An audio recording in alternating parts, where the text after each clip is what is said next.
မင်္ဂလာပါရှင်ဒီနေ့ငပြင်းမစီပြန်ဟင်းလေးချက်မယ်ဝတ်သားလေးနဲ့မြစ်ချင်မောင်လေးကြောပါမယ်ရှင်ငပြင်းမငါးလေးတွေကိုတန့်စင်ပြီးစားစနစ်အချုံပုံငပြိုင်လေးနယ်ပြီးနှက်ထားပါတယ်ရှင်ဟင်းချက်မယ်ဆိုရင်တော့ငေးပြီးစီတက်ပါတယ်ကြက်သွန်အဖြူနီးချင်းလေးပါထည့်ပြီးရုပ်စိမ်းမုံနဲ့စီတက်လိုက်ပါတယ်နှစ်လေးများများရအောင်လို့ခရမ်းကျင်သီးလေးလည်းလှီးပြီးတော့ထည့်လိုက်ပါတယ်ရှင်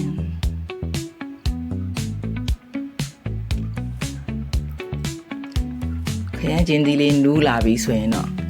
နှက်ထားတဲ့ငပြင်းမလေးတွေထည့်ချက်ပါတယ်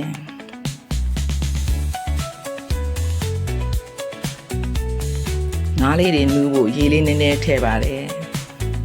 ရေလေးခမ်းသွားပြီဆိုရင်တော့စီပြန်လာပြီးစားချင်းစဝယ်ငါးဟင်းလေးရပါပြီ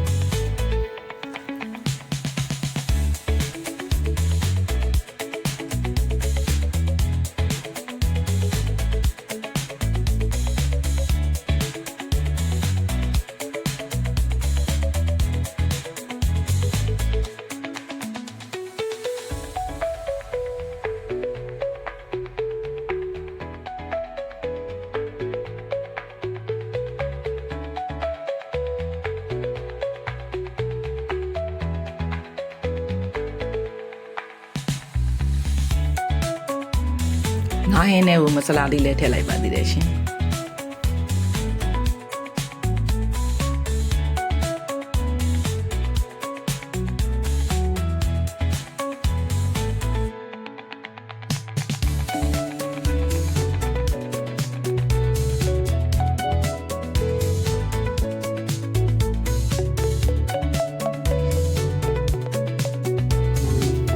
ကျက်သွားပါပြီစားကြပါအောင်ရှင်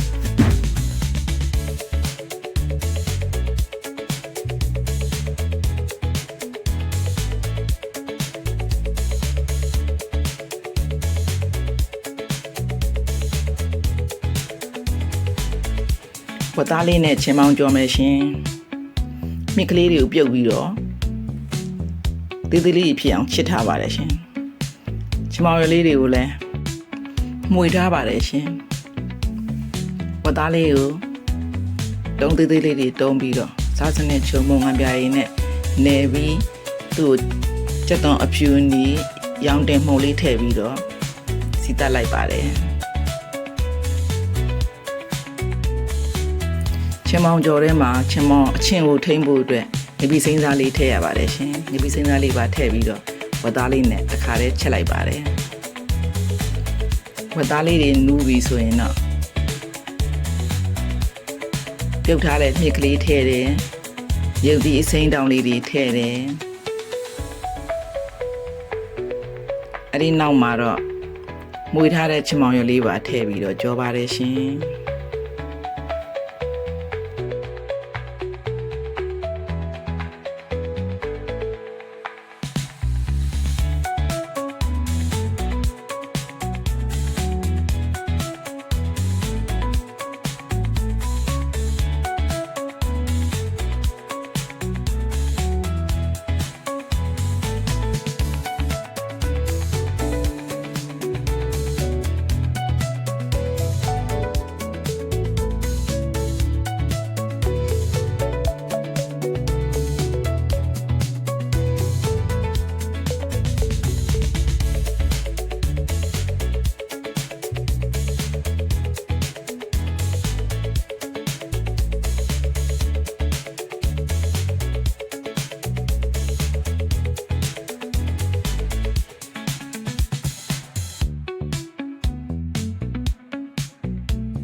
ချမောင်ရဲ့မှွေတုံးကလည်းအရသာလေးတွေထည့်ထားပါတယ်ရှင်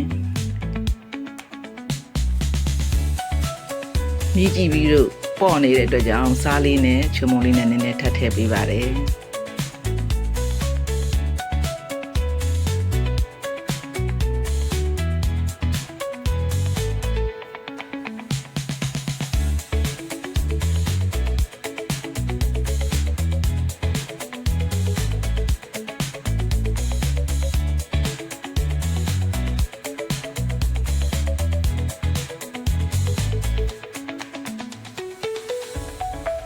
င်မောင်ကျော်လေးနဲ့ထမင်းစားမယ်ဆိုရင်အရန်ကိုမိမ့်ပါတယ်ရှင်တမျိုးတည်းနဲ့ကို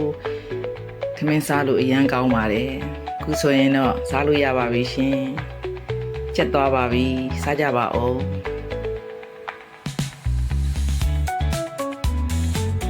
အားလုံးကျေးဇူးတင်ပါတယ်ကျမ်းမာကြပါစေ